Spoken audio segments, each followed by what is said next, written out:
बाबा देवाधिदेव महादेव की कृपा, करुणा, उदारता, दया जो आप और हमको भगवान की अविरल भक्ति और मुक्ति की पावन शिव महापुराण की कथा श्रवण करने को मिल रही है। बहुत कठिन है यह मानव का देह, पर उस कठिन मानव के देह में भी सबसे ज्यादा कठिन है भगवान का भजन करना। शरीर मिल गया, मानव का शरीर प्राप्त हो गया, मिल गया, पर इस मानव के शरीर को प्राप्त करने के बाद इसको हमें निखारना कैसे है, इस मानव के शरीर को प्राप्त करने के बाद इसको सहजना कैसे है, इस मानव के शरीर को प्राप्त करने के बाद में हमें किस तरह से भगवत भजन करें, किस तरह से भगवत स्मरण करें कि हम परमात्मा की शरणागति तक पहुंच जाए, वो प्राप्त करने का एक लक्ष्य बनाना।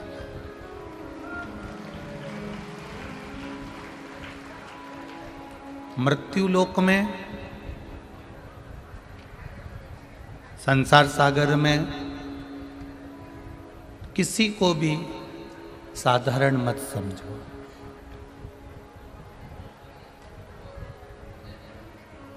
ऐसा कोई संसार में नहीं जन्मा जो साधारण हो, सब कुछ ना कुछ बल रखते हैं, सब में कुछ ना कुछ बल देकर मेरे भगवान जन्म देते हैं।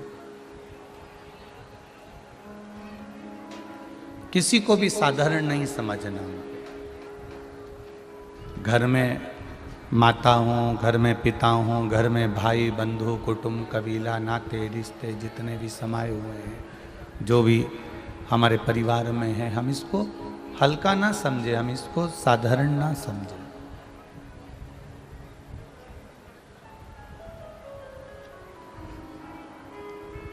एक साधारण सी चींटी भी अपना तत्व रखती है।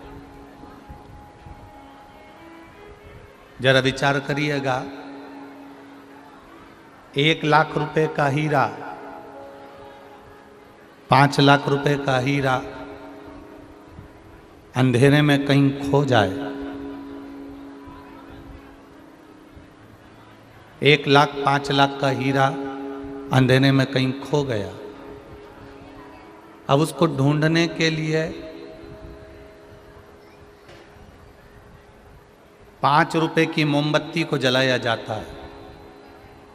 बोलो सही है कि गलत है?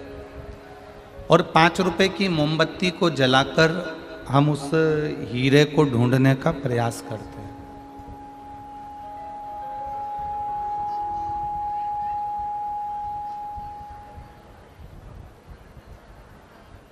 1 लाख रुपए के हीरे को अंधेरे में ढूंढने के लिए 5 रुपए की मोमबत्ती को जलाया जाता है, और उसके प्रकाश से हम हीरे को ढूंढने का प्रयास करते हैं। मात्र 5 रुपए की मोमबत्ती, और वो 5 रुपए की मोमबत्ती 1 लाख के हीरे को ढूंढवा देती है। उसका प्रकाश 1 लाख के हीरे को ढूंढवा देता है। मात्र 5 रुपए की मोमबत्ती थी, 7 रुपए की मोमबत्ती थी, 10 रुपए की मोमबत्ती थी, जिसने 1 लाख के हीरे को अंधेरे में से ढूंढकर निकाल कर बाहर दे दिया। उसी तरह संपूर्ण जीवन में मात्र 7 दिन की शिव महापुराण की कथा है जो इस आत्मा रूपी हीरे को परमात्मा से मिलाने का काम कर देती है।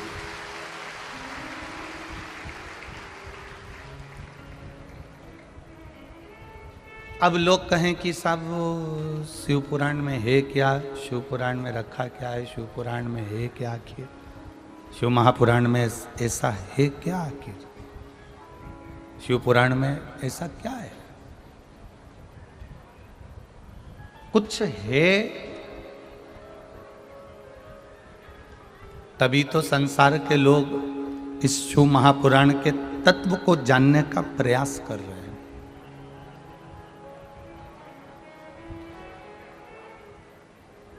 मेरे देवादिदेव महादेव के पास में जो भी सामग्री रखी है वो कोई साधारण सी नहीं है। शिव जी के पास में अगर सर्प भी रखा है तो वो भी कीमत वाला है, एक डमरू भी रखा है तो वो भी कीमत वाला है, एक त्रिशूल भी रखा है वो भी कीमत वाला है। मेरे शंकर भगवान के पास में जो भस्म रमी हुई है वो भी कीमत वाली है।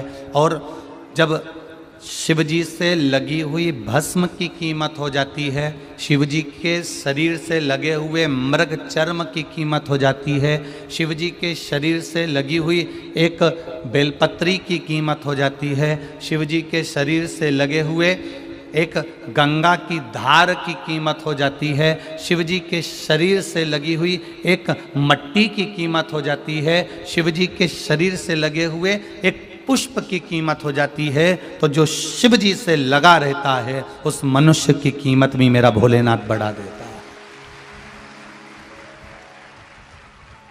वो कीमत बढ़ाने वाला मेरा देवादिदेव महादेव है। वो कीमत बढ़ाने वाला मेरा शंकर, मेरा ओघड़ी, मेरा दातार, मेरा दयालु, मेरा शिव है। जो परमात्मा से एक बार लग गया, जो शिव तत्व तक पहुंच गया, जो शिव महापुराण की कथा में या शिव मंदिर तक, शिवालय तक पहुंच गया, उसको परमात्मा ने पकड़ कर रखा है। हमारा भारत देश कोई साधारण सा देश नहीं है। पूरे दुनिया के लोगों को इस भारत देश पर गौरव होता है।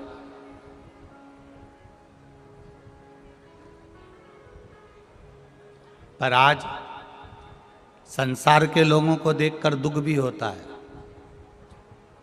कि किस भारत की भूमि में तुम जन्मे हो, तुमको मालूम है? ये भारत की वो भूमि है जहां का पत्थर भी पानी में तैर जाता है तो मनुष्य तो भव से पार उतर ही जाता है।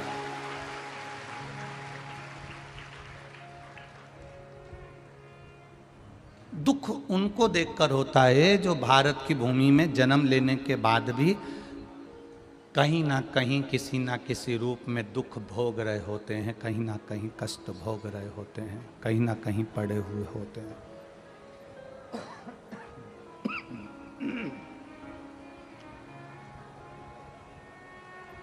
जिस भारत की भूमि का पत्थर भी पानी में तैर जाए,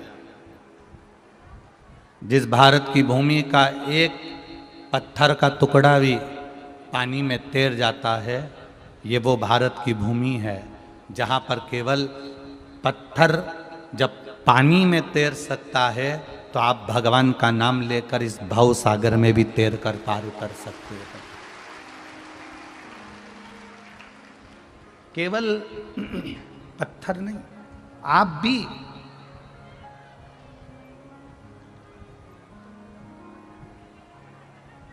एक पत्र आया है, देखिए आप।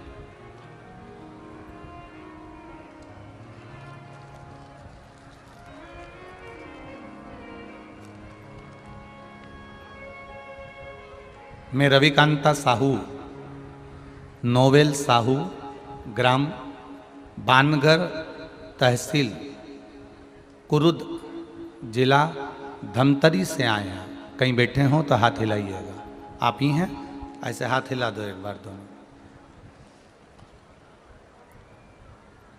ग्राम बानगर, तहसील कुरुद, जिला धमतरी से आए हैं। मेरा मोबाइल नंबर ये है। गुरुदेव, मेरी बहन डालेश्वरी साहू नया गांव राजीव की हैं, जिनका पहला पुत्र 12 वर्ष की आयु में आ गया और 12 वर्ष की आयु में आने के बाद दिनांक 28 दिसंबर 2021 को मेरी बहन का पुत्र, एक ही पुत्र था, इकलौता ही पुत्र था, वो शांत हो गया। गुरुदेव, 12 साल का बेटा शांत हो गया 18 दिसंबर 2021 को। मेरी बहन बड़ी टूट गई, उसके जीवन में पहाड़ सा टूट गया, क्योंकि 12 साल का बेटा जिसका मर जाए उसकी जिंदगी में क्या नहीं हो सकता गुरुदेव।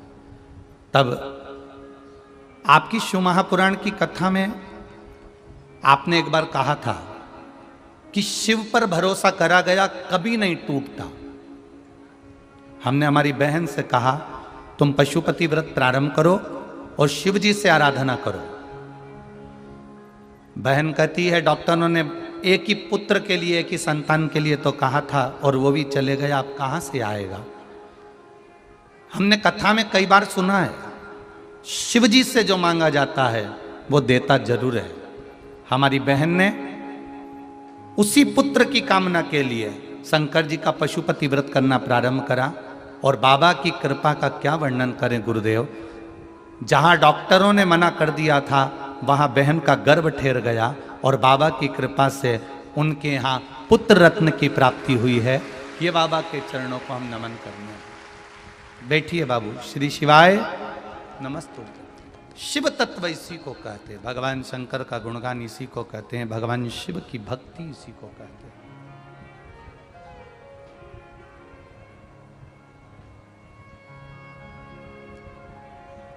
अब जो चला गया वो वापिस आ नहीं सकता, पर भाग्य में उसी को मेरा महादेव किसी ना किसी के रूप में वापिस ला कर दे देता है। ये वो शिव तत्व है महाराज, ये वो घड़ी। आपका भरोसा, आपकी दृढ़ता, आपका विश्वास पक्का है तो फिर टूटेगा नहीं। जिस भारत की भूमि पर पत्थर तैर जाते हों, उस भारत की भूमि पर मनुष्य का तैरना सहज है। पत्थर तो निर्जीव है, पत्थर तो निर्जीव है। जब वो पानी में तैर रहा है तो आपका भजन, आपका स्मरण, आपका कीर्तन, आपका मंत्र जाप, आपका चढ़ाया गया एक लोटा जल शिव जी को जो आप समर्पित कर रहे हो, भगवान को जो आप चढ़ा रहे हो, एक बेलपत्र या भगवान का जो मन से गुणगान कर रहे हो, ये कोई खाली जाने वाला नहीं है।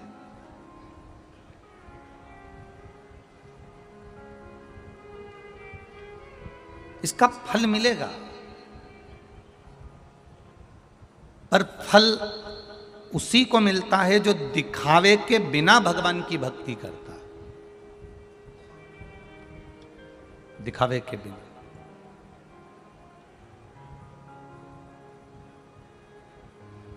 खाली न जाता कोई दर से तुम्हारे, खाली न जाता कोई दर से तुम्हारे, मैं भी खड़ा हूँ नंदी बाहे पसारे, अपने हृदय से लगा लो, लगा लो, गिरा जा रहा हो, उठा लो, प्रभु अपने दर से अब तो डालो, गिरा जा रहा हो, उठा लो, उठा। शिव कथा कह रही है, भगवान शंकर का संवाद कह रहा है, शिव महापुराण की कथा कह रही है। आपका विश्वास दृढ़ होना चाहिए, आपका भरोसा पक्का होना चाहिए। जब तक विश्वास दृढ़ नहीं होगा, भरोसा पक्का नहीं होगा, तब तक परमात्मा के मिलन नहीं हो सकता।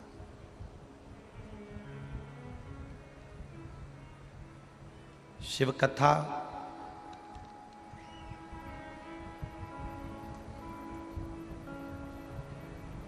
माता पार्वती जी ने शिव जी की जो भक्ति करी है, माता पार्वती जी ने जो भगवान शंकर की अविरल भक्ति को धारण करा है,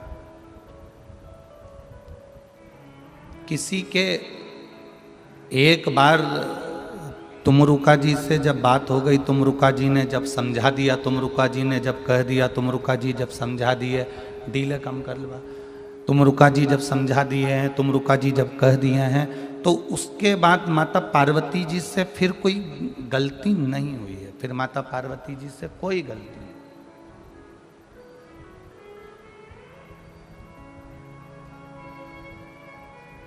फिर उन्होंने किसी गलती को नहीं करा।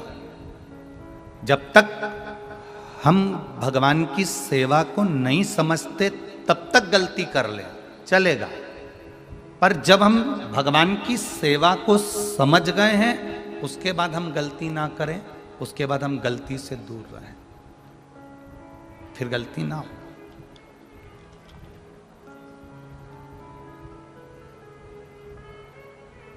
जितना समय मिले,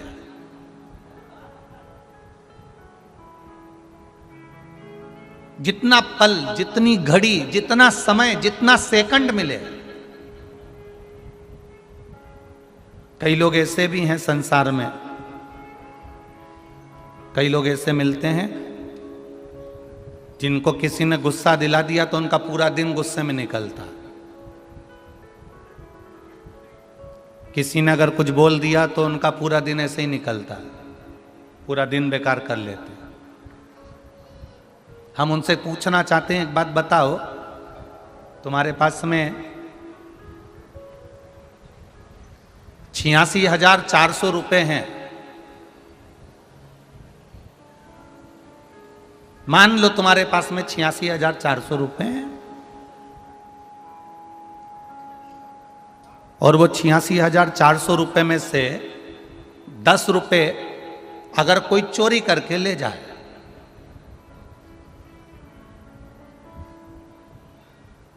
मान लो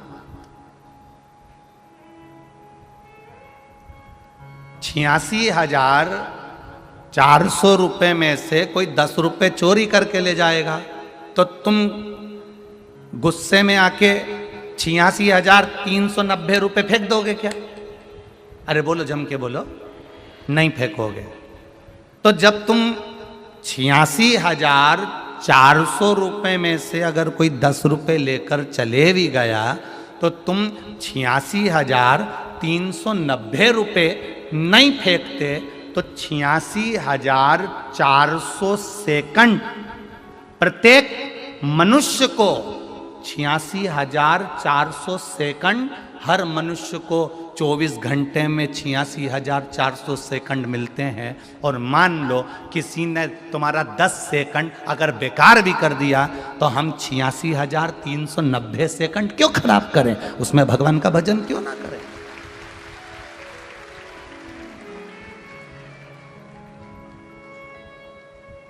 हम उसमें भगवत भजन को क्यों नहीं धारण करते? हम उसमें भगवत भजन क्यों नहीं करते? हम उसमें भगवत कीर्तन क्यों नहीं करते? अगर 10 सेकंड चले भी गए, 10 रुपए कोई चोर कर भी ले गया, 10 सेकंड अगर चले भी गए तो भी तो हम भगवत भजन कर सकते हैं। कई लोग कहते हैं हमारा तो पूरा जीवन ऐसे ही निकल गया गुरुजी, हम बड़े दुखी रहे पूरी जिंदगी, हमारी पूरी जिंदगी कष्ट में निकल गई। अरे तो जो निकल गई उसको कब तक रोगे? अभी तो अच्छी जिंदगी चल रही है ना।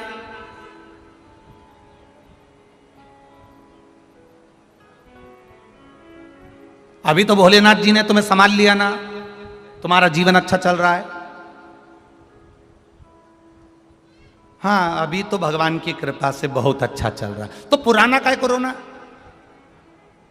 अब जो अच्छा चल रहा है उस अच्छे जीवन में, उस अच्छे समय में हम क्यों ना अपने अच्छे जीवन को और आगे बढ़ाएं, शिव नाम, राम नाम, कृष्ण लेकर और आगे बढ़ते चले जाएं और अपनी जिंदगी को और अग्रणी करते चले जाएं। पीछे क्यों रोना?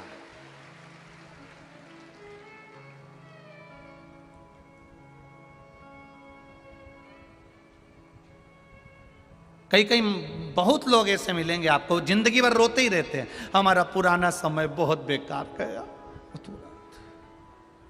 अब गया तो उससे क्या दिक्कत है, गया ना। अब तो भोलेनाथ जी ने हाथ पकड़ा ना, अब तो शिव जी ने हाथ पकड़ लिया, अब तो राम जी ने हाथ पकड़ लिया, अब तो कृष्ण ने हाथ पकड़ लिया, अब तो भगवान ने हाथ पकड़ लिया। और जब अब भगवान ने अगर हाथ पकड़ लिया है तो फिर अब रोना नहीं है, अब प्रसन्न होकर इस जिंदगी के पड़ाव को आगे बढ़ते चले जाना है हमको, अब नहीं रोना। क्यों रोए हम, किसके लिए रोए?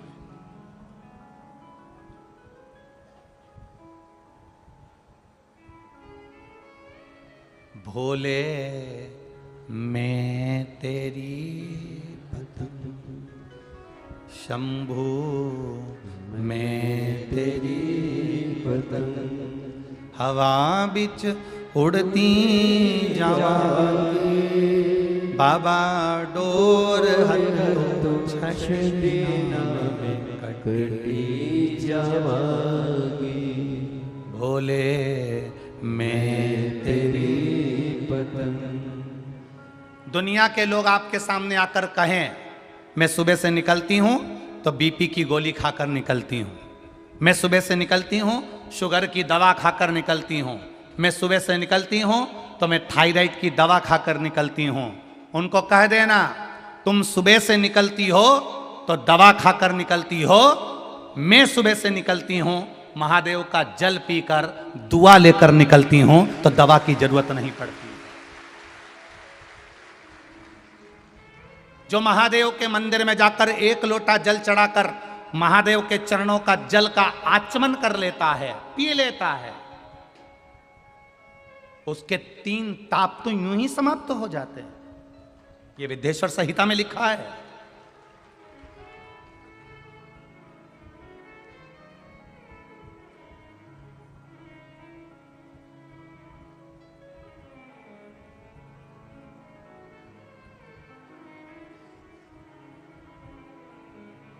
एक बेटी ने प्रश्न लिखा है कोई ने, मेरा नाम कन्हैया लाल शर्मा है, मेरी उम्र 75 वर्ष है, मैं जांजगीर जिला जांजगीर चांपा का रहने वाला हूँ, मेरा मोबाइल नंबर ये है।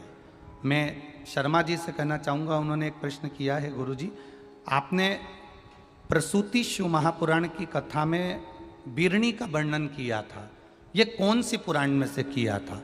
पहले तो हम शर्मा जी आपके चरणों को नमन करके प्रणाम कर कर कहना चाहेंगे, प्रसूति शिव पुराण में जितनी जितनी बातें बोली गई उसमें अध्याय नंबर और कौन से पुराण से कहा गया है उस पुराण का भी नाम और उसके खंड का नाम भी बोला गया है। उस पुराण को, उस कथा को एक बार वापिस निकालना और फिर वापिस पढ़ना कि शिव महापुराण के सती खंड में से बीरणी और प्रसूति का चरित्र का वाचन किया गया था, उसको वापस निकालिए और उसका स्मरण करिए।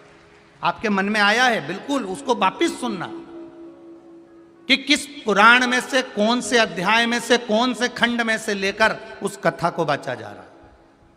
और कोई आपसे पूछे कि एकांतेश्वर महादेव की कथा आप कहां से बांच रहे हो, तो लिंग पुराण का स्मरण करिएगा, स्कंद पुराण का स्मरण करिएगा और शिव महापुराण के सुंदर आनंद में उमा खंड का स्मरण करिएगा। उसमें एकांतेश्वर शिवलिंग का वर्णन मिलेगा, जिसमें केवल माता पार्वती जी ही नहीं, माता पार्वती जी की माता मैनावती और मैनावती ही नहीं, मैनावती की भी दोनों बहनें धन्य और कला, ये भी एकांतेश्वर शिवलिंग का पूजन करती थी, जो आगे के चरित्र में अपन लोग श्रवण करेंगे।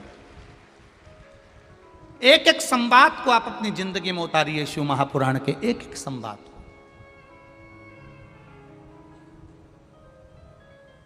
कई लोगों के मन में भ्रम आ जाता है, किसी ने कह दिया शंकर जी का चढ़ा हुआ जल नहीं पीना चाहिए, हमने उनको भी कहा विद्येश्वर संहिता की ये अध्याय को, ये शब्द को स्मरण करिए, शिव महापुराण अपने घर में रखिए और पढ़ो।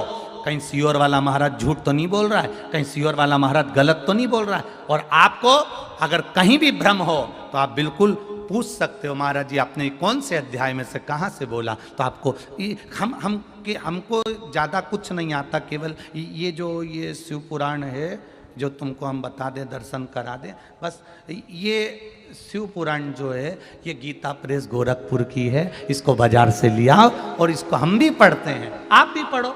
इसमें कुछ भी नहीं, जितना पढ़ोगे उतने अंदर प्रवेश करते चलो, जितना पढ़ोगे। आप जितना अंदर प्रवेश करते जाओगे उसमें से निकालते जाओगे। बस उसका अध्ययन, उसका स्मरण मूल रूप से करें, मूल रूप से करें। शिव तत्व को जानना है हमको। हमें एकांतेश्वर महादेव का वर्णन एक बार तुमरुका जी ने माता पार्वती को समझा दिया कि कीर्ति का बखान नहीं होना चाहिए, तुम्हारे यश का बखान नहीं होना चाहिए। दूसरा करे, बाहर जाकर करे, महादेव के सामने ना करे।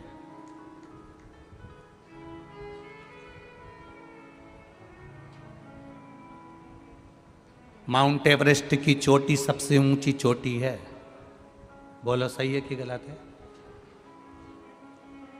कैलाश पर्वत तो उससे भी नीचा है, पर किसी इतने माउंट एवरेस्ट पर चढ़ने वाले थे, इतने ऊपर उन्नति की सीढ़ी पर चढ़ने वाले थे, एकाध किसी का नाम छाट कर बता देना कि जो कैलाश पर्वत के ऊपर चढ़ गया, कैलाश पर्वत के ऊपर चढ़ गया, उसका एक का नाम लाके दिखा दो कि ये कैलाश पर्वत के ऊपर चढ़ा था, ये कैलाश पर्वत पर चढ़ गया। माउंट एवरेस्ट पर चढ़ना सरल है, पर कैलाश पर्वत भले उससे नीचे है, पर उस पर चढ़ना सरल नहीं है। क्यों? क्योंकि उसका तत्व मात्र कैलाश को छू लेना, मात्र शिवलिंग का स्पर्श कर लेना, मात्र शंकर पर चढ़े हुए जल को मात्र पी लेना, उस जल में इतना बल आ जाता है कि बड़ी बड़ी रोग और बीमारियां दूर हटती चली जाती है और आप आगे बढ़ते चले जाते हैं। कोई कहे हम भी सुबह से बीपी की दवाई लेते हैं, कोई कहे हम सुबह से शुगर की दवाई लेते हैं, कोई कहता है हम सुबह से थायराइड की दवाई लेते हैं। हमारा निवेदन है एक दवा आप भी चालू कर दो, माता पिता के चरणों को प्रणाम करना और शंकर जी को एक लोटा जल चढ़ाना और उसका आचमन करना प्रारंभ कर दो। वो दवाई लेकर जाते हैं, तुम दुआ लेकर जाइए, आगे बढ़ते चले जाओ। वो जाएं दवाई लेकर, आप दुआ लेकर जाइए, आप माता पिता के चरणों को नमन कर कर जाइए, घर के बड़ों को नमन कर कर जाइए, घर के बुजुर्गों को प्रणाम कर कर जाइए, शंकर पर एक लोटा जल चढ़ाकर उसका आचमन कर कर जाइए। वो दवा का असर करेगा।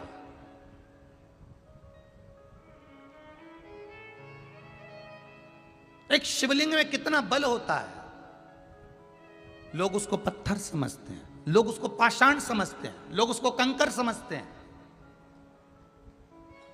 कई लोग हमसे पूछते हैं, हम सारे दुनिया में घूमे गुरुजी और कुबेरेश्वर धाम आते हैं और वहां पर कंकर शंकर की इतनी महत्वता है कि केवल हम बोल कर आते हैं और 3 महीने में काम हो जाता है। आखिर कुबेरेश्वर धाम के कंकर में ऐसा है क्या?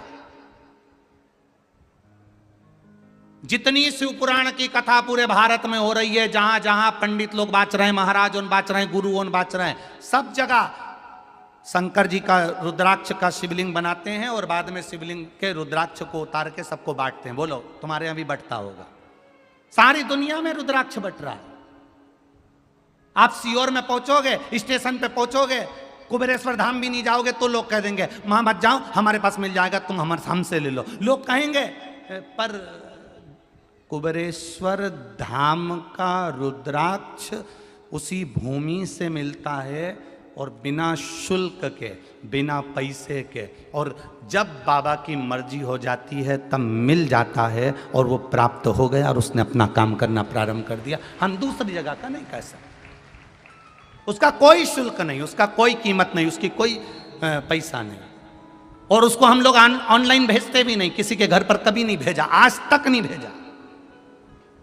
और यहां तक कोई तुमसे आकर कह दे कि कई लोग मिलेंगे तुमको ऐसे, वो भी कह देंगे हम सीओर में रहते हैं, हमारे पास में है वहाँ का रुद्राक्ष, हमारी तो बहुत पहचान और हमारे पास में बहुत सारे रुद्राक्ष रखे हैं, ले लो। सीहोर का कुबेरेश्वर धाम का रुद्राक्ष केवल कुबेरेश्वर धाम की भूमि के सिवाय वहां से किसी पहचान वाले को भी नहीं दिया जाता। वहां से आपको आना पड़ेगा, आपका परिचित आएगा, आप पहुंचेंगे, मिलेगा। कंकर शंकर की धरा है, उस कंकर शंकर का स्पर्श जब आपके शरीर से होगा और वहां से लाया हुआ रुद्राक्ष पानी में गलाकर जब आपने आचमन करना प्रारंभ किया होगा, बाबा सारे रोगों को हरण अपने आप करना प्रारंभ कर लेगा। आपका विश्वास जुड़ना चाहिए। अब ऐसे तो दुनिया में बहुत कथाएं होंगी और सब जगह रुद्राक्ष बटेगा, सब जगह बटेगा, ले आओ जाओ, ले आओ जाओ, सब जगह, सब जगह की कीमत।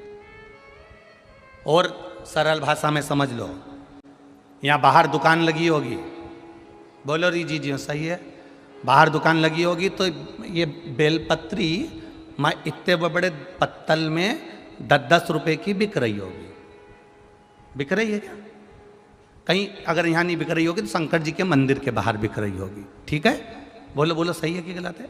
शिव जी के मंदिर के बाहर 10 रुपए की बेलपत्री मिल जाएगी। बेलपत्री जो तुमने 10 रुपए की खरीदी, तुम्हारी शुगर, तुम्हारी बीपी, तुम्हारी थायराइड, जो तुमने बेलपत्री वहां से खरीदी 10 रुपए की, उसको एक जगह बैठ के खा लेना।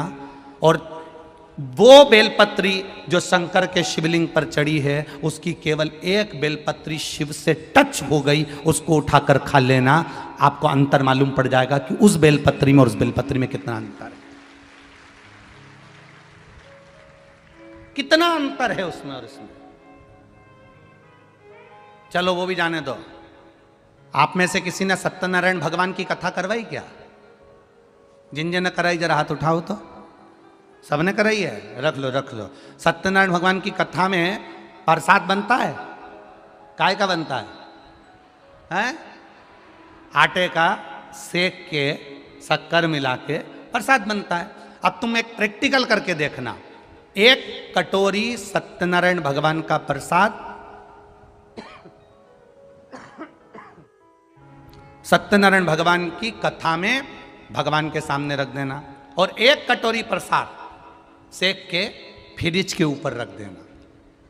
जब सत्यनारायण जी की कथा पूरी हो जाए, पूजा पूरी हो जाए, हवन पूरा हो जाए, आरती पूरी हो जाए, दोनों प्रसाद को उठाकर खाना।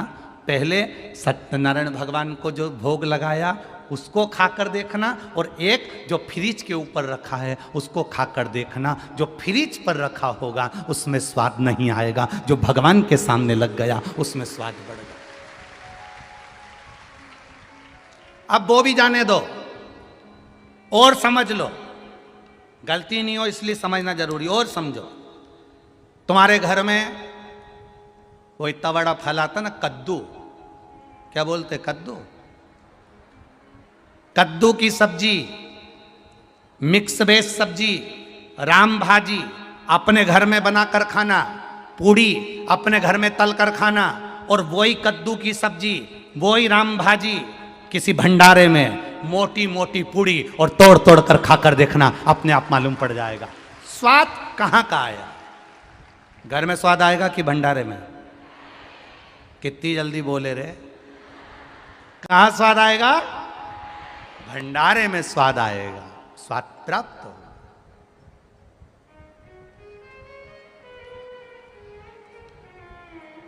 घर में बैठकर कथा सुनना सोफे पर, टीवी के सामने, और पंडाल में बैठकर कथा सुनना,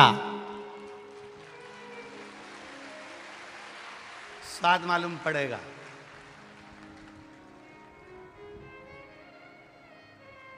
घर में तो टीवी के सामने तुम हो और सीहोर वाला महाराज, और तुम्हारे हाथ में रिमोट, जब चाहो जब महाराज बंद, जब चाहो महाराज चालू। ठीक है? और यहाँ का स्वाद कोई इधर से दबाए, कोई उधर से दबाए, महाराज ही नहीं दिखे। ऊपर से भोलेनाथ जी को जितना पानी चढ़ाया, रात को पूरा बरसा देता।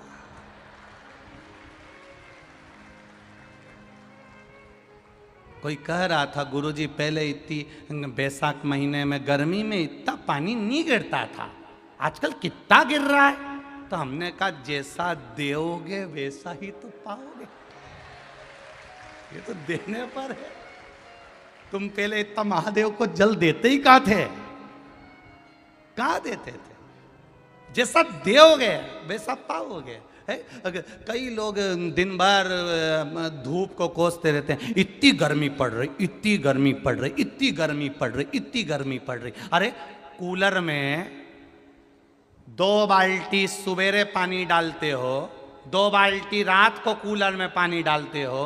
अगर 2 लोटा पानी तुम्हारी दुकान के पास में जो पेड़ लगा है उसमें डाल देते तो कूलर की भी जरूरत नहीं पड़ती। पर इतना आलसी 2 बाल्टी पानी कूलर में डाल लेगा, पर पेड़ में 1 लोटा पानी नहीं डालेगा। 1 लोटा भले दुकान के पास में कचरा पटक देगा पेड़ के नीचे, पर पानी नहीं डालेगा। और फिर के बहुत गर्मी पड़ रही है, बहुत गर्मी पड़ रही है। अरे दादा, कूलर में 2 बाल्टी डाल रहा है तो वहाँ 1 लोटा 2 लोटा पानी वो पेड़ में डाल देता, तो वो जब हवा देता तो गर्मी का एहसास ही नहीं होता। पर हमने कूलर पर विश्वास करा, पर वो पेड़ पर विश्वास नहीं कर पाए। उसी तरह शिव पुराण कह रही है, प्रसाद सत्यनारायण जी के सामने रखा वो स्वाद दे रहा है, जो अलग रखा उसका कोई स्वाद नहीं है। उसी तरह भंडारे की पूरी सब्जी स्वाद दे रही है क्योंकि भगवान का भोग लग गया। उसी तरह कुबेरेश्वर धाम का रुद्राक्ष वो उस भूमि का है, इसलिए स्वाद अधिक दे जाता है, उसका तत्व बढ़ जाता है, उसका तत्व बढ़ जाता है।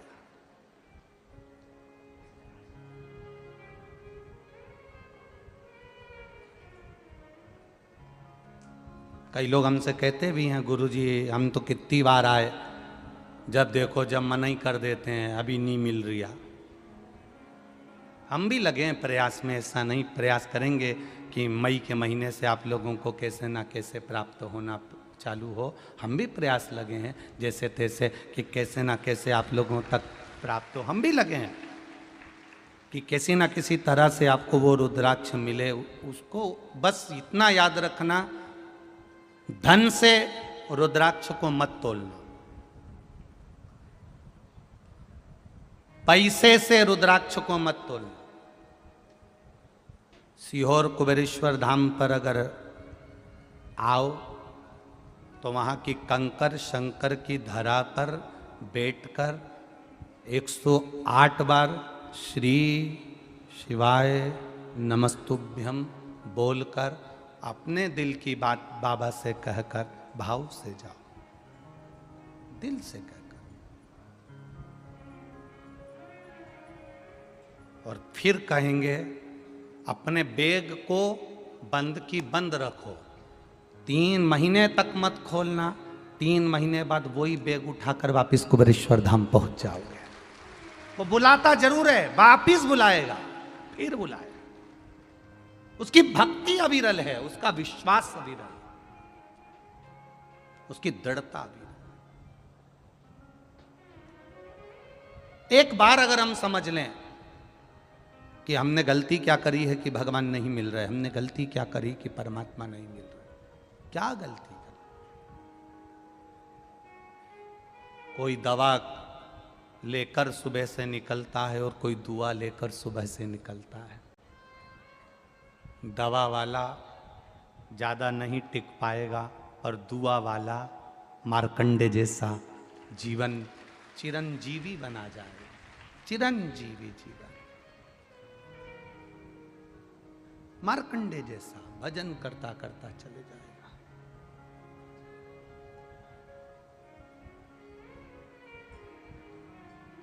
एक बार माता पार्वती जी जब समझ गईं, एकांत में बैठकर शिव जी की लीला का स्मरण कर रही थी, अपनी कीर्ति का बखान करवाना माता पार्वती जी ने बंद कर दिया। फिर वही बात आ गई, सारे पर्वत चढ़ सकते हो पर कैलाश पर नहीं। क्यों? क्योंकि बाबा को प्रिय नहीं कि कोई कैलाश पर्वत के ऊपर अपना पांव रखे। कैलाश पर्वत पर मेरा महादेव बैठा है, उसकी केवल परिक्रमा कर सकते हो, दर्शन कर सकते हो, पर उसके ऊपर चढ़ नहीं सकते। आप दुनिया से कीर्ति पाओ, आप पूरी दुनिया से कीर्ति पाइए, पूरी दुनिया से कीर्ति पाओ, पर महादेव से नहीं।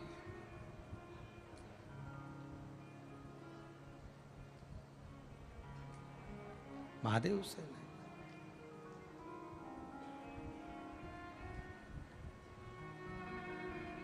शिव कथा कहती है, महाराज भगवान शंकर का संवाद कहता है, आपके भजन का गुण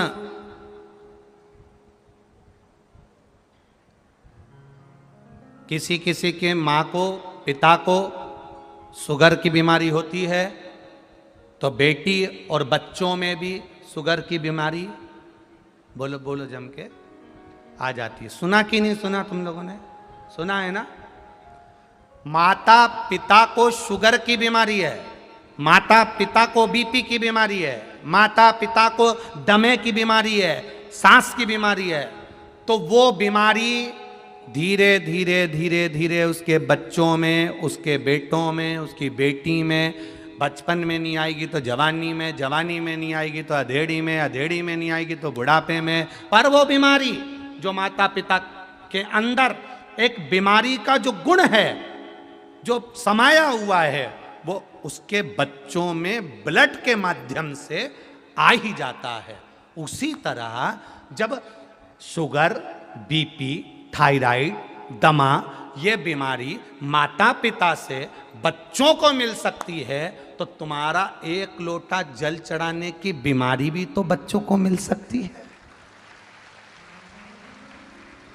तुम्हारे भजन की बीमारी भी तो बच्चों को मिल सकती है। तुम भजन में मन लगाओगे, तुम स्मरण में मन लगाओगे, तुम राम नाम में मन लगाओगे, तुम कृष्ण नाम में मन लगाओगे, तुम शिव जी के मंदिर जाओगे, शंकर भगवान का श्रृंगार करोगे, शंकर जी के मंदिर में जाकर एक लोटा जल चढ़ाओगे, तो ये हमारे भीतर का गुण हमारे बच्चों में जरूर आए। अब डॉक्टर कह देते हैं आज के जमाने में बेड रेस्ट, जब जापे का समय आता है, बहू का डिलीवरी आती है, डॉक्टर कह देते बेड रेस्ट। बेड रेस्ट मतलब पलंग पे पड़ी रहो, ना जाना ना आना, पलंग पे पड़े पड़े चरो, खाओ, पानी पियो, वहीं पड़े रहो और दिन भर टीवी देखते रहो। और उन टीवियों में जितने नाटक आए, सीरियल आए, उन नाटक में जितनी भी नाटक में माताएं आए, पूरे नाटक उठाकर देख लेना जितने तुमने आज तक देखे हो। प्रत्येक नाटक में 2-3 दिन कहीं का हंसता दिखता होगा, बाकी के समय रोता ही मिलेगा 24 घंटे। जितने नाटक देखोगे उस पूरे नाटक में कहीं ना कहीं का तुम्हें रोता ही मिलेगा। इसलिए औलाद जो पैदा होती है नाटक देख देख के, वो भी ऐसी होती है, गोदी में रखो तो चुप, नीचे रखो तो पे पे करे, क्योंकि नाटक देख के पैदा हुई।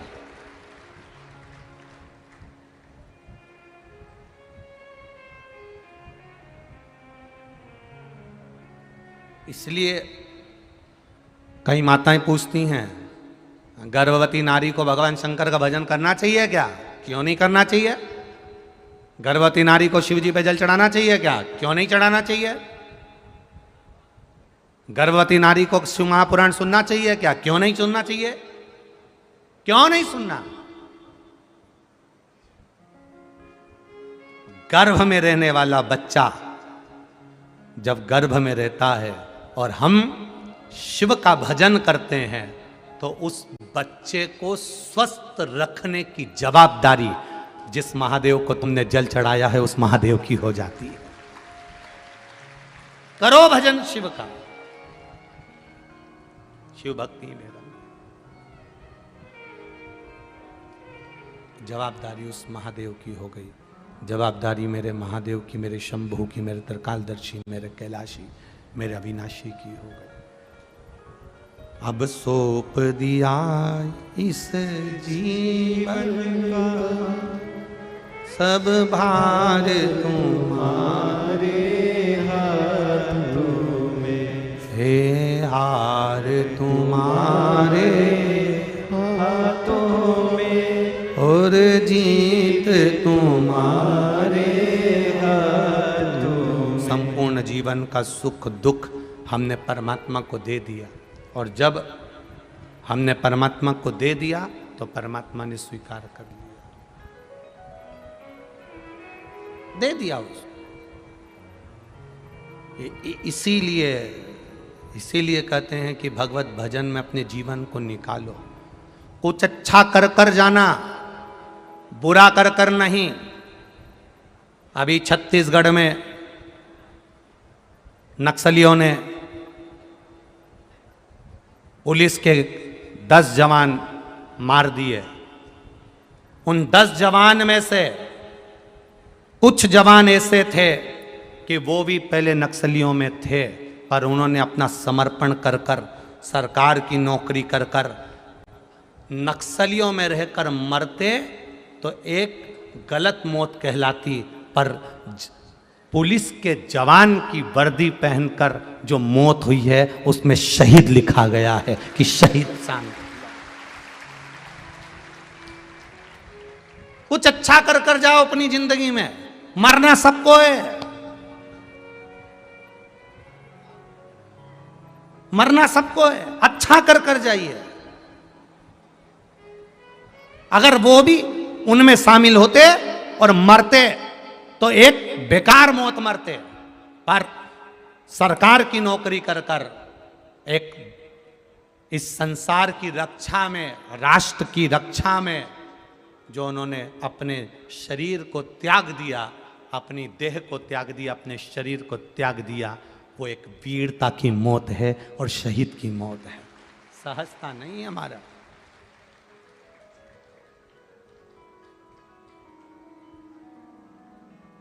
ये व्यासपीठ और ये भिलाई की लाखों लाख भक्त जो इस हमले में शांत हुए हैं, उन शहीदों को बाबा देव अधिदेव महादेव के चरणों में प्रीत दे, उनके चरणों में स्थान दे। ये व्यासपीठ भगवान से विनय करती है, निवेदन करती है। ये व्यासपीठ निवेदन करती है। मरना सबको है, जाना सबको है, पर कुछ जो मौका मिला है, जो समय मिला है, जो शरीर मिला है, उसका सही उपयोग कर कर जाइए, उसकी सही उपयोगिता के साथ जाइए।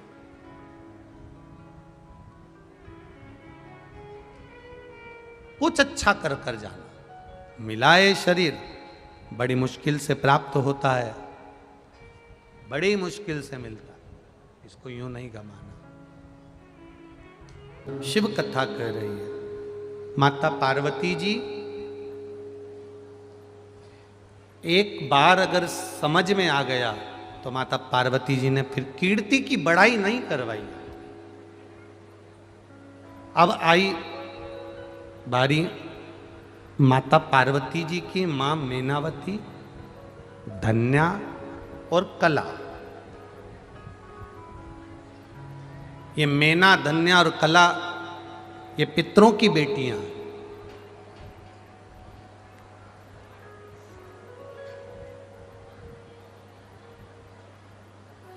जो पितृलोक में विराजमान है। सनकादि ऋषियों का थोड़ा सा अपमान हो गया था, इसलिए मृत्यु लोक में आ गई थी।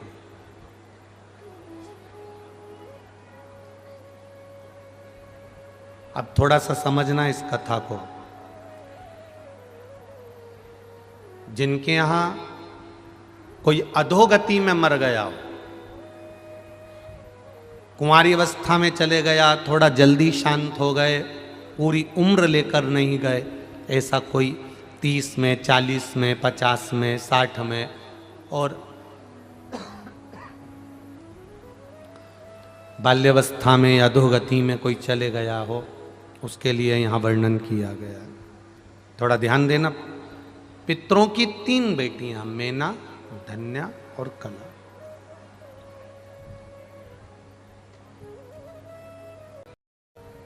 सनकादि ऋषि एक जगह पर बैठकर तप साधना कर रहे थे, भगवान की विरल भक्ति में बैठे हुए थे, शिव तत्व में डूबे हुए थे। अब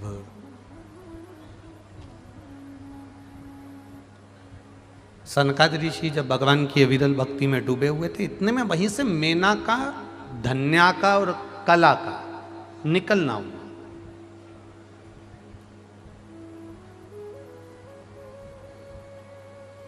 इस कथा पर थोड़ा सा, एकांतेश्वर महादेव की इस कथा पर जितने लोग आस्था चैनल पर सुन रहे हैं और जितने लोग फेसबुक यूट्यूब पर सुन रहे हैं और जितने लोग इस पंडाल में सुन रहे हैं और इस पंडाल के बाहर रोडों पर बैठ बैठ कर, दुकानों में बैठ बैठ कर जितने लोग सुन रहे हैं, जरा ध्यान लगा कर सुनना कि अधोगति में जो मर जाता है, गर्भ से लेकर अचानक जिसके प्राण चले जाते हैं, उस तक के जीव की गति सुधारने के लिए शिव तत्व को कैसे जाने।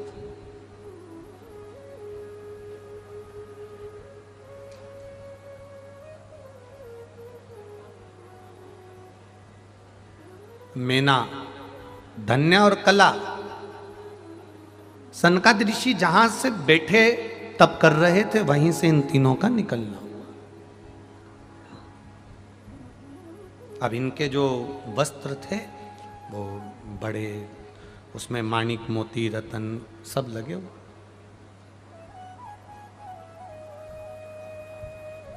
अब उनमें माणिक मोती रतन सब लगे हुए थे, तो ये जहां से निकल कर जा रही थी उनके वस्त्र से, वहां सनकादिक ऋषियों की जंघा पर, छोटे छोटे सनत कुमार, उनकी जंघा पर चोट लग गई। अब जंघा पर जब चोट लगी, सनत कुमार एक बार मेना जी निकल कर गई, चोट लगी, कुछ नहीं बोले। धन्या निकल कर गई, चोट लगी, कुछ नहीं बोले। पर कला जब निकल कर गई, एक बार गलती हो जाए चल जाएगा, दो बार गलती हो जाए चल जाएगा, पर बारंबार गलती हो ये नहीं चले।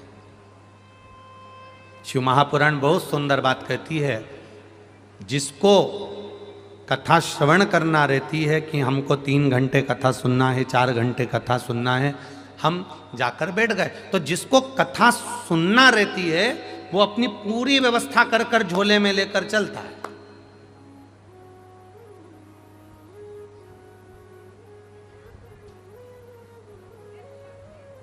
और कई कई ऐसे रहते हैं कि साहब थोड़ी देर सुनी, अब देख लिया कि अब मालूम पड़ा 2 बजे कथा चालू हुई है, सब जनता उठेगी, 4 बजे सब चले जाएंगे तो ट्रैफिक जाम ना हो जाए, उस चक्कर में वो मालूम पड़े 3 साढ़े 3 बजे से ही धीरे से उठूं उठूं उठूं उठूं, और मालूम पड़े जितनों का मन कथा में लगा हुआ था उन सबको पाँव से कूचते, कपड़ों से कूचते, हाथ पैर लगाते, दमोचते, कंधे पर हाथ, पाँव पर हाथ रखते रखाते, जैसे तैसे निकलकर बाहर। शिव महापुराण एक बहुत सुंदर बात कहती है, तुमको जल्दी जाना है तो सबसे आखिरी में बैठो, सबसे पीछे बैठो, आखिरी में जाकर बैठो, वहीं की वहीं उठे, वहीं की वहीं चल। अपने शरीर के द्वारा किसी को चोट ना पहुंचे, अपने शरीर के द्वारा किसी को लगे ना। शिव महापुराण की एक बात अपनी जिंदगी में जरूर उतारना कि हम जब महादेव को जल चढ़ाते हैं, जरा समझिएगा, बहुत सावधानी से समझिएगा। शिवलिंग है,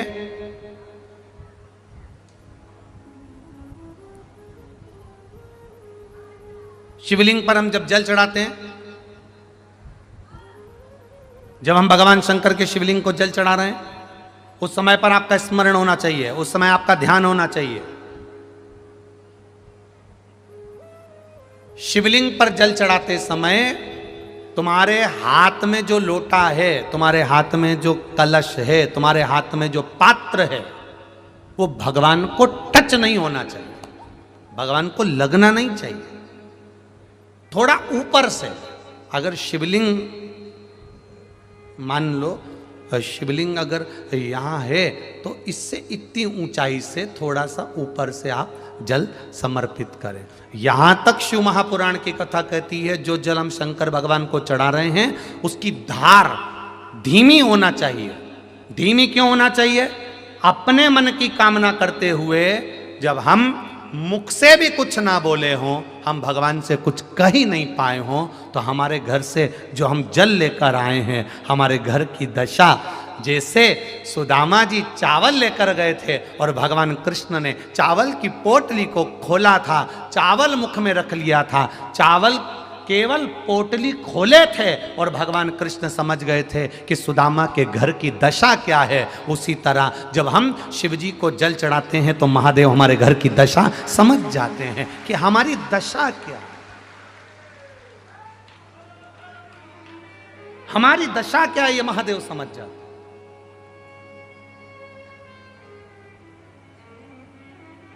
एक पंडित जी मंदिर में पूजन कर रहे, बड़े विद्वान, प्रखंड विद्वान पंडित जी पूजन कर रहे, और छोटा सा बच्चा जरा सा स्कूल जाने वाला, वो रोज लोटा लेके जाता और पंडित जी खूब सारे मंत्र बोलते, खूब वैदिक मंत्रों का उच्चारण करते। अब वो छोटा सा बच्चा, उसको कोई मंत्र ही नहीं आता, तो वो चालू हो जाता है ABCDEFGHIJKLMNOPQRSTUVWXY।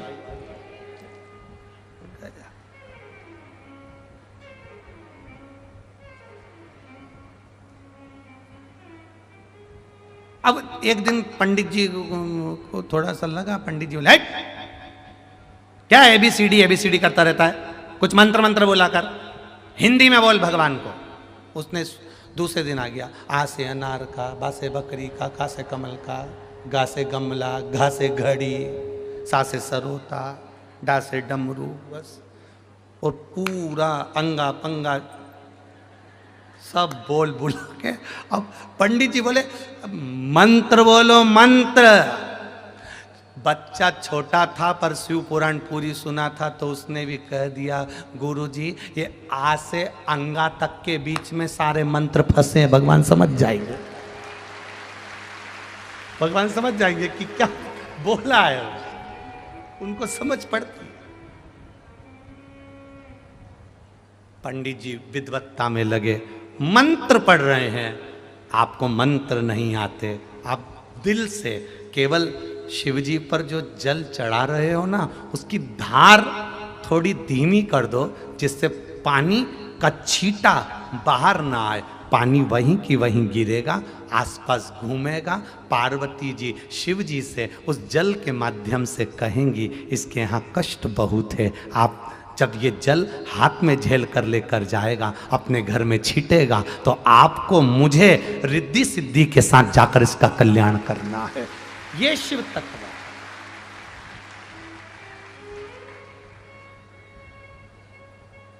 अब कई माताओं की आदत रहती है, कई भाइयों की आदत रहती है, वो पानी ऐसा चढ़ाते हैं कि सब दूर छीटे छीटे हो जाते हैं, और बचा कुचा तो भीड़ ज्यादा हो तो इन्होंने तो यहीं से लोटा लिया नहीं। अब भोलेनाथ जी भी पार्वती जी से बोल रहे, ये जल चढ़ा रहे हैं कि बदला ले रहा है, पहले तो ये समझ।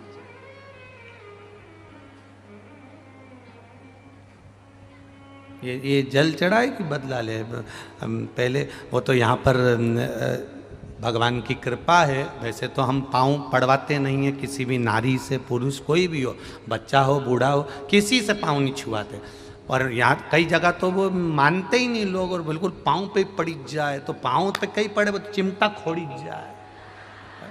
अब फिर यहाँ से कथा में से जाऊँ कमरा में जाकर वो थोड़ा बोरोप्लस मोरोप्लस कुछ लगा तो पाँव के ऊपर, भैया इतना नखून लगा दिया। वो तो यहाँ भगवान की कृपा है, प्रशासन बहुत अच्छे से संभाल रहा है, पुलिस प्रशासन बहुत अच्छे से, और सारी प्रशासन बहुत अच्छे से संभाली हुई है। तो यहाँ तो भगवान की बड़ी कृपा है साहब, बड़ी बहुत करुणा है, बहुत करुणा। तो कई बार हम भगवान को रिझाना चाहते हैं, हम चाहते हैं भगवान हमसे रीझे, पर कई बार अपनी गलती से भगवान रीझता ही नहीं है। अब तुम दे पानी का लोटा इतनी ऊपर से चढ़ा रही, पूरा छींटा अपने ऊपर लग रहा, वो पानी जो देवाधिदेव महादेव को चढ़ाया है, थोड़ा सा हाथ नीचे कर कर, लोटा कलश शिवलिंग को ना छुए, टच भी ना हो, नख ना लगे, अपने हाथ की चूड़ियां भी भगवान को घिसने में ना आए, अपनी कोई सामग्री से भगवान को चोट ना पहुंचे। धीरे धीरे जल चढ़ाकर जब वो जल घूमता है, हम मंत्र बोलें ना बोलें, हम कुछ कहें ना कहें, अपनी जल की धार अपने आप मंत्र बोलती है और महादेव को प्रसन्न कर देती है। अपने जल की धार पर अब कहें ना कहें। A for apple, B for ball, A B C D E F G H I J. भगवान से कह दिया तुम समझ लेना, हमें मंत्र नहीं आता, हमें जो आता था हमने कह दिया। आपको मंत्र नहीं आते कोई बात नहीं, आपको साधना नहीं आती कोई बात नहीं, आपको तप नहीं आता कोई बात नहीं, आप घंटों तक आंख बंद करके नहीं बैठ सकते। कई लोग ऐसे भी होते हैं जो तुमसे कहेंगे आंख बंद करो, बैठ जाओ, देखो कुछ दिखा, क्या दिखा? रायपुर दिखा।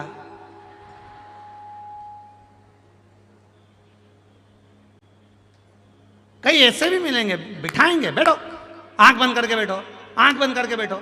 कई लोग मंदिर में भी जाते हैं, भगवान के मंदिर में जैसे पहुंचे, राम जी के मंदिर में, कृष्ण जी के मंदिर में, देवी जी के मंदिर में, है डोंगरगढ़ पहुंच गए, माता के मंदिर में पहुंच गए, और जाते से ही इन्होंने जैसे ही सामने देवी जी आई, इतने में तो पीछे वाले ने धक्का मार के बाहर निकाल दिया।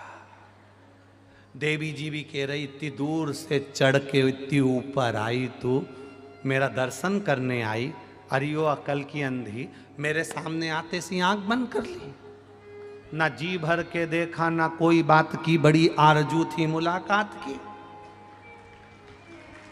बड़ी आरजू थी मुलाकात की। पैदल चल के जा रही हूँ, भिलाई से जा रही हूँ, डोंगरगढ़ जा रही हूँ, यहाँ जा रही हूँ, वहाँ जा रही हूँ, हम तो अब 15 किलोमीटर दूर, 50 किलोमीटर दूर पैदल चलकर भगवान के दर्शन करने गए, और भगवान के मंदिर में जैसे ही पहुंचे तो आंख बंद कर ली। भगवान के आंख खोल के दर्शन कर, इतनी दूर से आइए, 2 मिनट नैन तो मिला ले, बस नैन मिल गए उतने में तो कल्याण कर दूंगा। नैन तो मिला, अब वो मिला ही नहीं, नैन तो क्या करेगा। और ये तो बस मंदिर में गए। अब इसको आंख बंद करते हुए देखा तो पास में 2-4 बैठी थी बेबी। अब उनको देखा तो जो मंदिर में आया वो भी। भगवान भी मन में सोच रहे हो, अरे ओ कमला, ये थोड़ी तो हिल जा। तो कमला, अच्छा सब बैठे तो इसने एक आंख खोल के देख भी लिया, सब बैठा तो इसने और जोरदार आंख बंद करनी पड़ी। अच्छा कोई हमसे कह देना कि महाराज आप आंख बंद करके थोड़ी देर, हम तो जितनी देर ये कथा चालू होती है उसके पहले जो थोड़ी देर आंख बंद करते हैं ना, उसमें भी हमारी आंख बंद नहीं होती, उसमें भी भगवान ऐसा लगता है कि जैसे शंकर जी चक्कर काट के आ रहे हैं। वो हमको ही कई बार सोचना पड़ता आंख खोल लूं क्या, अब खोल ना।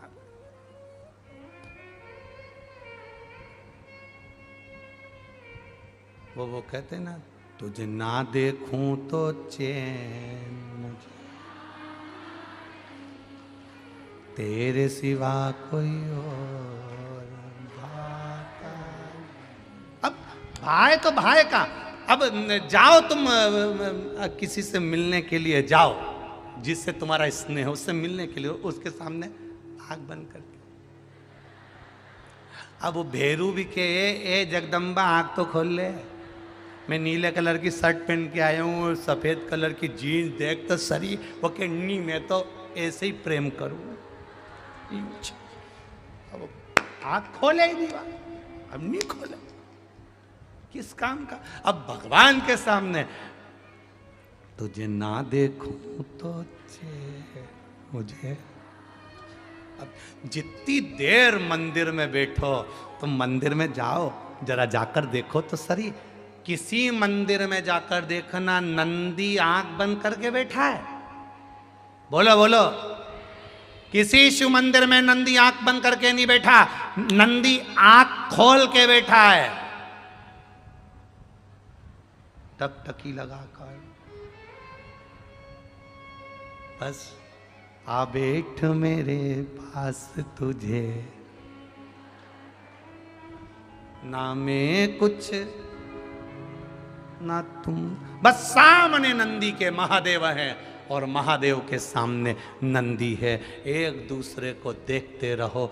जब नंदी कहता है, कई बार पार्वती जी ने कहा तू शिव जी के सामने बैठा रहता है, आंख खोल कर बैठा रहता है, आंख झपकता तक नहीं, आंख बंद करता नहीं, क्यों नहीं करता? नंदी कहता है वो आंख बंद करके बैठा है, एक क्षण के लिए जब वो खोलेगा मुझे जरूर देखेगा, इसलिए मेरा नैन उस परमात्मा से मिल जाए।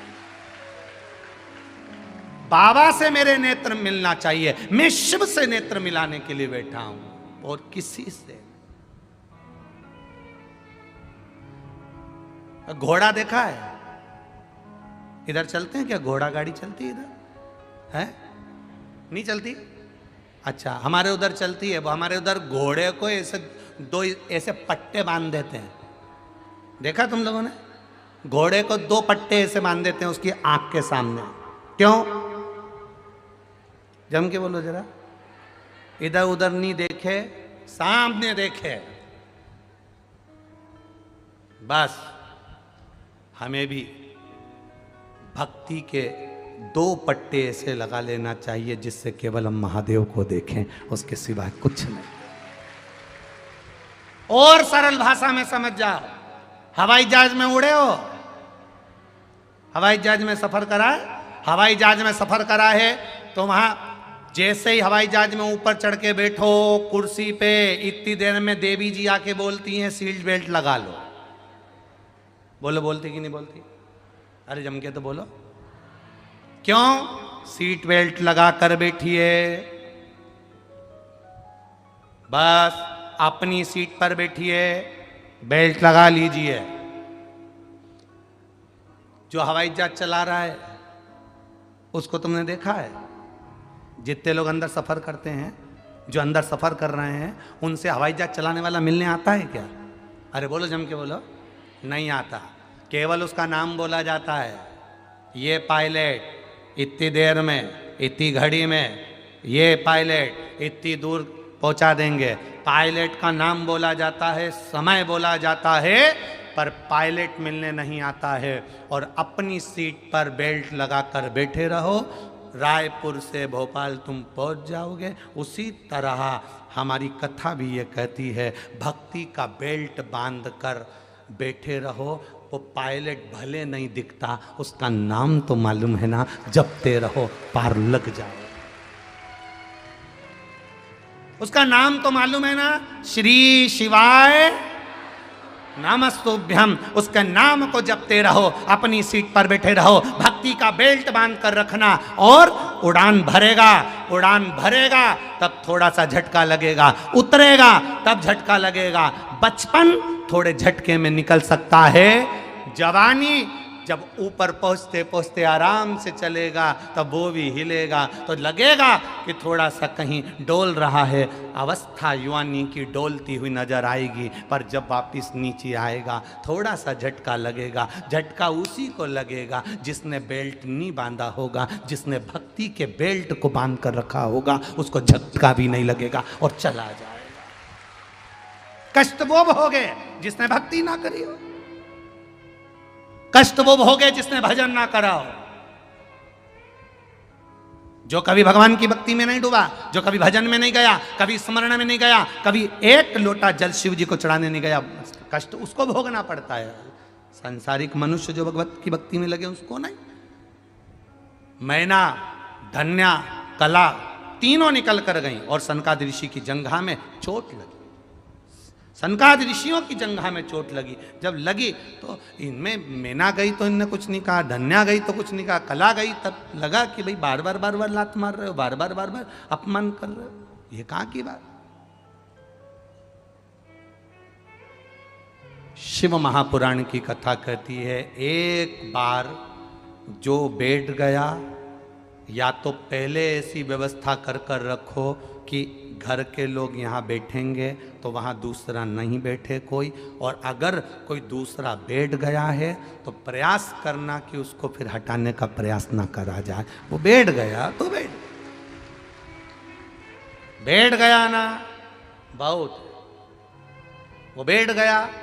अगर वो बैठ कर कथा भी सुनेगा ना तुम्हारा चित्त इतना नहीं लग पाएगा। और उसने अगर तुम्हारी जगह पर बैठकर कथा भी सुन ली ना, तुम्हें कथा सुनने का पूरा पुण्य फल उसका प्राप्त हो जाएगा।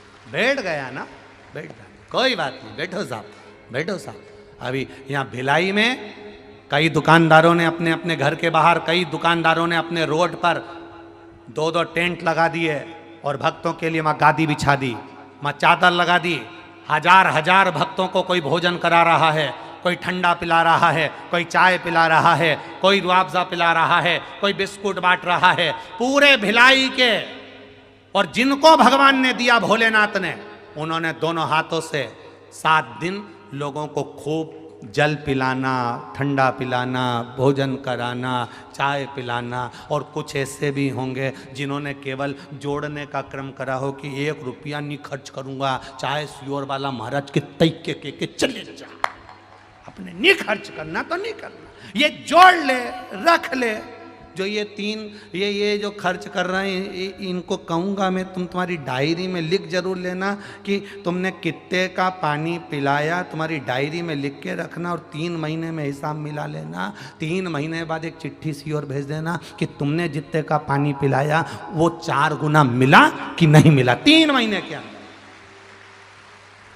और जिसने केवल लूटा,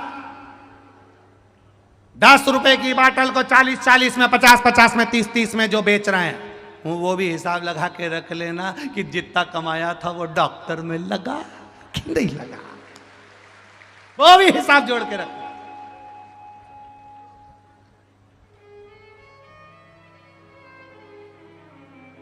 जोड़ो जोड़ो जोड़ो जोड़ो, उसके बाद यहीं पे छोड़ो। और इतना बड़ा फोटो, उसमें भी तुम्हारी स्माइल मुस्कुराती हुई, और उसमें भी पूड़ी और खीर चिपकी हुई। और मालूम पड़े सांस की बीमारी थी और कंडे में और धूप दे दी, फोटो में भी धांस रही और धांस ला। मत बुरे कर्म कर बंदे वरना पछताएगा, भगवान की आंखों से तू बच नहीं पाएगा, तू बच नहीं। प्रत्येक मनुष्य को अपने कर्म का दंड भोगना है। सियोर वाला महाराज करेगा, सियोर वाले को भोगना पड़ेगा, दूसरा करेगा, दूसरे को भोगना पड़ेगा। ये मत सोच लेना कि कथा बाचे तो भोगना नहीं पड़ेगा, या आप हो तो आपको भोगना नहीं पड़ेगा। संसार का संत, महात्मा, साधु, सन्यासी, तपस्वी, साधक, उपासक, कथाकार, चाहे कोई विद्वान से विद्वान हो, चाहे साधारण से साधारण हो, उसको मृत्यु लोक पर आने के बाद में कर्म का दंड भोगना ही पड़ता है। जैसा करोगे वैसा भरना ही पड़ेगा, निश्चित है, निश्चित। जितने ने पानी पिलाया, जितनों ने बिस्कुट खिलाया, जितनों ने सेवा करी, तैयारी रखना, 3 महीने हिसाब जोड़कर रखना। जो अपने अपने घर से रोटी बना के लाई, भले 2 लोगों के लिए लाई, भले 2 लोगों के लिए पूरी सब्जी बना कर लाई, पर हिसाब में जोड़ के रखना, मैंने 2 लोगों को भोजन कराया। और वो 2 लोगों का कराया गया भोजन, हमारे यहाँ तो सीधा सीधा बात है, छत्तीसगढ़ में रहते हो, 1 कटोरी चावल में पानी डालकर चूल्हे पे रख दो, कुकर भरा जाता है। यहाँ 1 कटोरी चावल किसी को देते हो तो कुकर भरकर मिलता है, साधारण नहीं मिलता है। यहाँ इतना मिलता है, दिया थोड़ा है, लगाया थोड़ा है, खर्च थोड़ा करा है, पर प्राप्त बहुत होता है। मन बड़ा रखना, चित्त बड़ा रखना, वृत्ति बड़ी रखना, दिल बड़ा रखना, देने वाला भी बड़ा रखेगा, खूब देगा अंबारियों से, खूब। आज कितने दिन हो गए, कितने बचे, फिर तेरा क्या होगा रे कालिया, विचार करिए।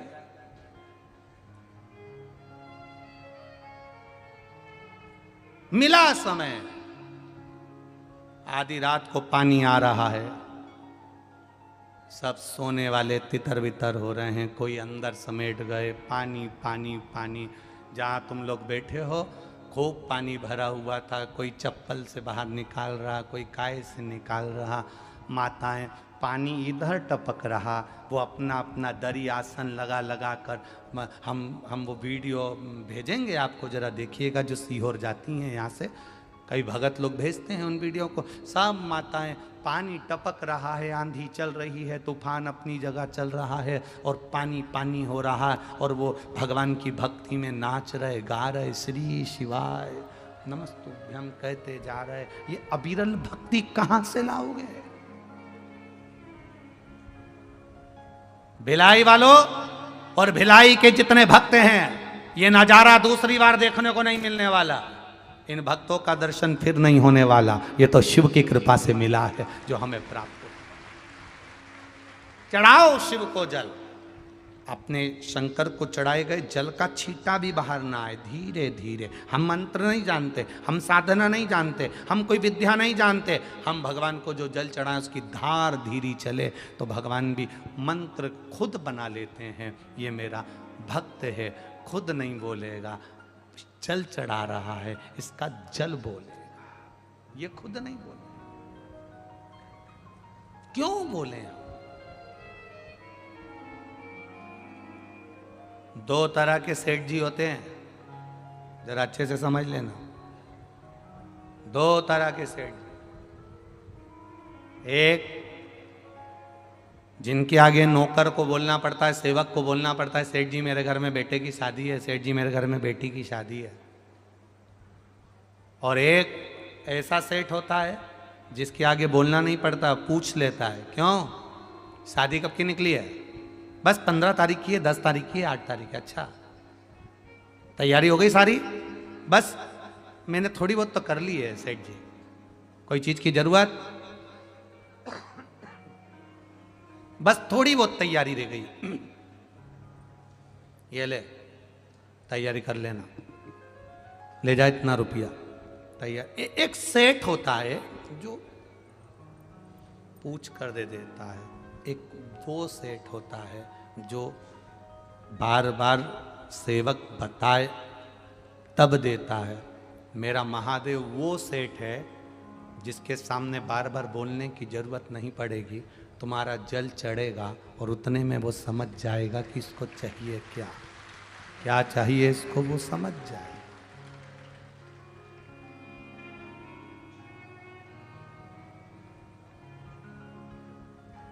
उतने में वो जान जाता है, उतने में वो समझ जाता है। बहुत वीआईपी है साहब, बहुत वीआईपी है। अच्छा, कपड़े से कोई महान हुआ क्या आज तक? अरे बोलो तो रे छत्तीसगढ़ वालों, अच्छे कपड़े पहनने से कोई महान हुआ? अगर अच्छे कपड़े पहनने से कोई महान होता तो इतने बड़े बड़े शोरूम में पुतले होन कितने महंगे कपड़े पहनते रहे। देखो तुम बड़े बड़े शोरूम में पुतला उनको गंजे व पुतला उन और एकदम अंग्रेज जैसे, और उनको इतने महंगे कपड़े पहनाए, इतने महंगे कपड़े पहनाए, पर आज तक वो महान हुए? 5-5 हजार की तो शर्ट पहनते हैं पुतले, पर कभी महान हुए नहीं। अच्छे कपड़े पहनने से कोई महान नहीं होता, अच्छे कर्म करने से लोग महान होते हैं। महंगे कपड़े पहनने से कोई महान नहीं होता, खूब महंगी गाड़ी घूमने से कोई महान नहीं होता कि मेरे पास में 25 लाख की गाड़ी है, मेरे पास में 30 लाख की गाड़ी है। जो 25 लाख की गाड़ी में घूमते हैं एक दिन 25 रुपए के लोटे में भरा के हरिद्वार पहुंच जाते हैं। अच्छे कपड़े पहनने से कोई महान नहीं होता, कर्म अच्छा होना चाहिए, विचार अच्छे होना चाहिए, सोच अच्छी होना चाहिए, दृष्टि अच्छी होना चाहिए।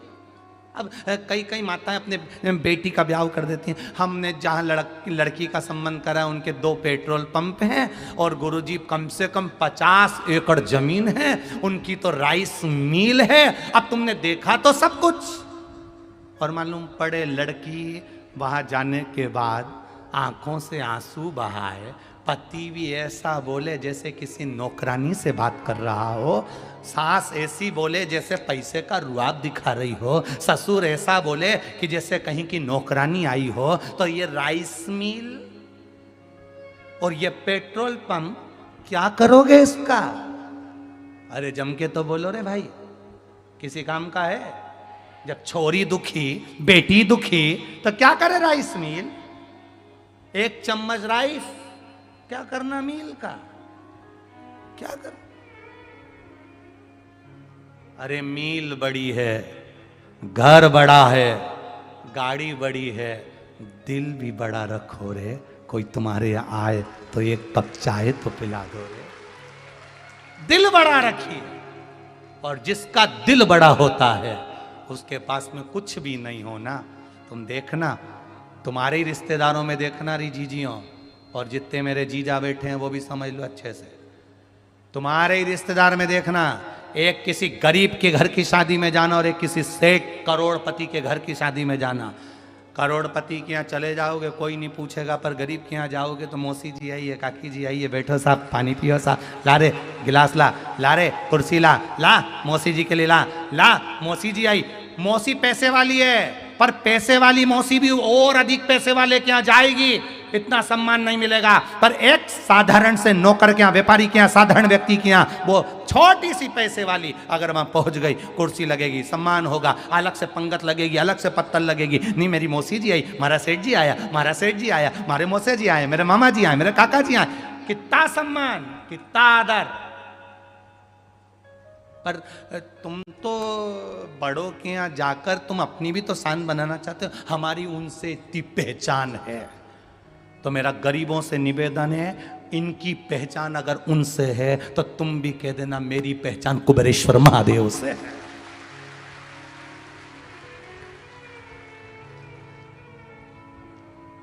मेरी पहचान उस काल अधिपति महाकाल राजा से, कुबेर भंडारी से, कुबेरेश्वर महादेव से है, जिसने चोर को कुबेर बना दिया। एक दिन मुझे भी देगा, परंतु मैं इतना अभिमान नहीं करूंगा। मुझे विश्वास है जिसने दिया है सब कुछ उसी का है, दोनों हाथों से लगा दूंगा। ये शिव तत्व है जिसको हमको धारण करना है, उसको पहचानो, उस महादेव को जानो कि वो कहां रह रहा है, कहां।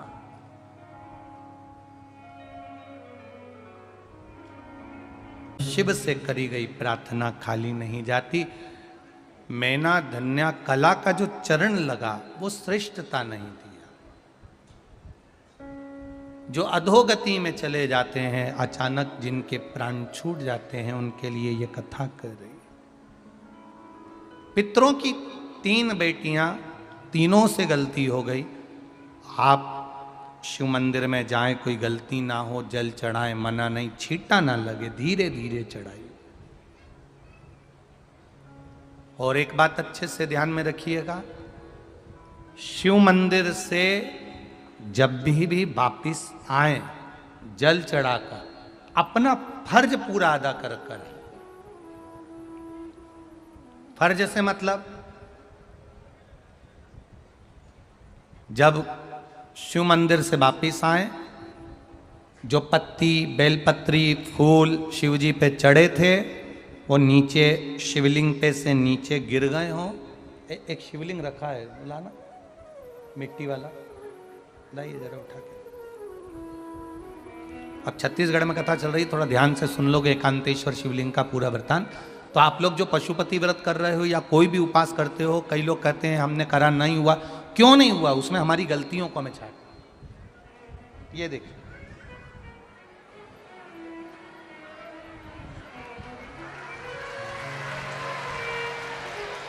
अब जैसे ये शिवलिंग रखा है, आपने जल चढ़ाया, अब जल आप यहां से चढ़ा रहे हो तो धीरे धीरे धीरे धीरे चढ़ाएं, जिससे छींटे बाहर ना, यहां तक छींटे रहे ना, जलाधारी तक चलेगा, बाहर ना गिरे। और एक बात का स्मरण रहे,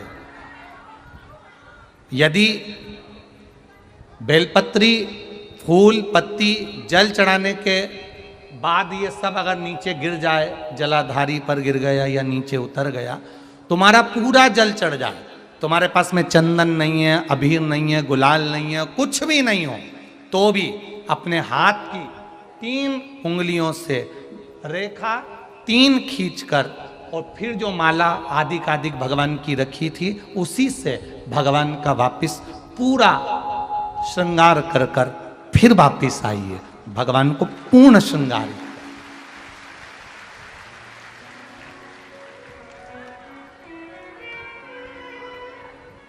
भगवान का पूर्ण श्रृंगार कर कर आइए। कई लोग जल चढ़ाने के बाद में भगवान का जो फूल पत्ती नीचे रखी रहती है, आप, हम ये नहीं कह रहे कि आप अपने घर से लेकर जाओ, आपके पास में कुछ नहीं, 1 लोटा जल चढ़ाओ, जल चढ़ाया, जो फूल पत्ती नीचे रखी हुई है उसी को उठाकर उसको रखकर उसी फूल से भगवान का खूब सुंदर श्रृंगार भगवान का कर कर फिर आइए। क्यों? शिव का जब हम श्रृंगार कर कर आते हैं, माता पार्वती जी ने देव अधिदेव महादेव का श्रृंगार किया है, आप लोगों के स्मरण में होगा। राम जी ने माता जानकी का श्रृंगार किया है। रामचरित सुनिए कथा, रामायण सुनिए आप लोगों ने, रामायण सुनी होगी तो उसमें माता बैठी हैं शिला के ऊपर और भगवान राम उनका श्रृंगार कर रहे हैं। एक कौवा आता है, वो चोंच मार कर जाता है, ये सारा वृत्तांत आप लोगों ने श्रवण किया है। तो राम जी माता सीता का श्रृंगार करते हैं, भगवान कृष्ण राधा जी का श्रृंगार करते हैं। केवल एक देव अधिदेव महादेव की कथा ऐसी है जिसमें पार्वती जी शिव जी का श्रृंगार करती हैं। शिव का श्रृंगार किस लिए? क्यों? कहा जल चढ़ाने के बाद वहीं पर पड़ी हुई पत्ती से, फूल से, जो चढ़े हुए फूल हैं, चढ़ी हुई पत्ती है, चढ़ा हुआ निर्माल्य है, जो भी शिव जी का है, उसी को धोकर वापिस भगवान का श्रृंगार कर कर आना चाहिए। किस लिए? कि हे भोलेनाथ, जब मैं इस संसार सागर से जाऊं, अखंड सुहाग लेकर पूरी श्रृंगार कर कर इस धाम से जाऊं, ऐसी कृपा बना। जो पढ़ाओ, जो पढ़ाओ, चंदन नहीं है, हाथ से चंदन का स्मरण होना चाहिए। नहीं है हमारे पास लगाने को रोली, मोली, चंदन, जो भी आपके पास में है, अबीर गुलाल नहीं, अपने मन का गुलाल लगाइए, अपने मन का हृदय से दिल से रिझाने का प्रयास। ले जा बाबू, ले जा,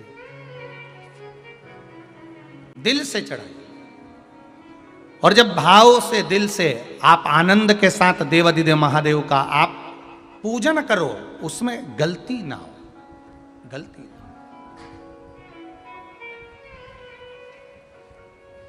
देखिए, पितरों की 3 बेटियों को श्राप लग गया।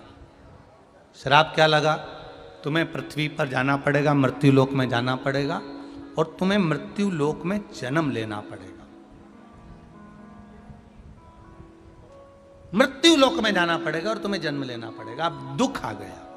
पितरों की बेटियां, इन्होंने पूछा हमारा भी कल्याण हो और पितृलोक में जितने पितर आए उनका भी कल्याण हो। जो अधोगति में, जैसे हमारी गति बिगड़ी है, हम अभी युवान अवस्था में हैं, आपको चोट लगी, आपने हमको श्राप दिया, मान लो कोई अधोगति में प्राण छोड़कर चला जाता है, उसका उद्धार कैसे हो?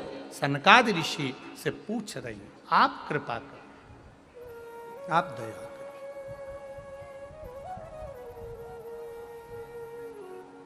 उद्धार कैसे हो? महाराज,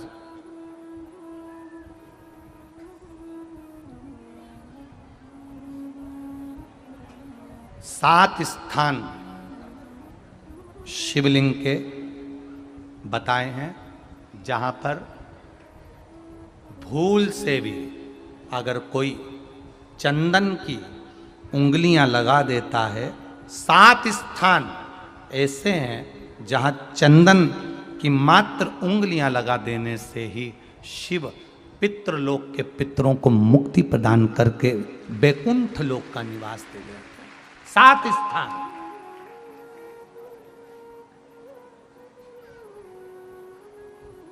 और वो 7 स्थान जो चंदन के बताए गए हैं, पहला भगवान देवाधिदेव महादेव के शिवलिंग पर चंदन का लेपन। समझ लेना जरा बहुत अच्छे से। आपको लगता है स्वप्न में कोई मुर्दे दिख रहे हैं, या कोई जल रहा है, या कोई मर रहा है, या कोई चला गया है, ऐसा भय लगता है। बच्चों को मानी भेजूंगी ऐसा हो जाएगा, पति को मानी भेजूंगी ऐसा हो जाएगा, कोई हमारे कोई गलत तो नहीं कर रहा है, आपको लगता है। 7 स्थान चंदन के बताएं महाराज। पहला शिवलिंग, दूसरा जहां गणेश जी का स्थान है, मालूम है ना सबको, जम के बोलो जरा, मालूम है ना सबको, जहां गणेश जी का स्थान है वहां अलग से गणेश जी बैठे, वहां नहीं, शिवलिंग में जलाधारी के ठीक सामने, राइट में गणेश, लेफ्ट में कार्तिकेय, बीच में अशोक सुंदरी। तो पहला चंदन बाबा के शिवलिंग पर, दूसरा गणेश जी पर चंदन की उंगली, तीसरा षडानंद कार्तिकेय पर चंदन की उंगली, चौथा अशोक सुंदरी पर चंदन की उंगली, पांचवा जलाधारी पर चंदन की उंगली, छठा जो शिवलिंग का जल बह रहा है इसके ठीक विपरीत की ओर चंदन की उंगली, और सातवां चंदन नंदी के मस्तक के ऊपर जो दो सींग लगे रहते हैं उस पर चंदन की उंगली। ये कब लगाई जाती है? या तो अमावस्या के दिन आपको लगता है कि हमारे पूर्वजों का उद्धार नहीं हुआ, हमारे पूर्वजों का कल्याण नहीं हुआ, कहीं अधोगति में कोई चला गया है, उसका बस एक बार, रोज नहीं जरूरत है, प्रतिदिन जरूरत ही नहीं, महीने में एक बार अगर अमावस्या के दिन भी आपने चंदन के थोड़ा सा चंदन अगर मेरे देव अधिदेव महादेव को 7 स्थान पर समर्पित किया है। अशोक यहाँ पर वर्णन कर रही हैं, मैना, धन्य और कला की कथा कह रही है। तीनों ने सनकादि ऋषियों से मांगा। चंदन भगवान को अति प्रिय होता है और चंदन ही एक ऐसा होता है जो पितरों को भी प्रिय होता है, जिसका स्पर्श मात्र लगने से पूर्वजों का कल्याण हो जाता है। वो चंदन का 7 स्थान चंदन के कहे, 7 स्थान।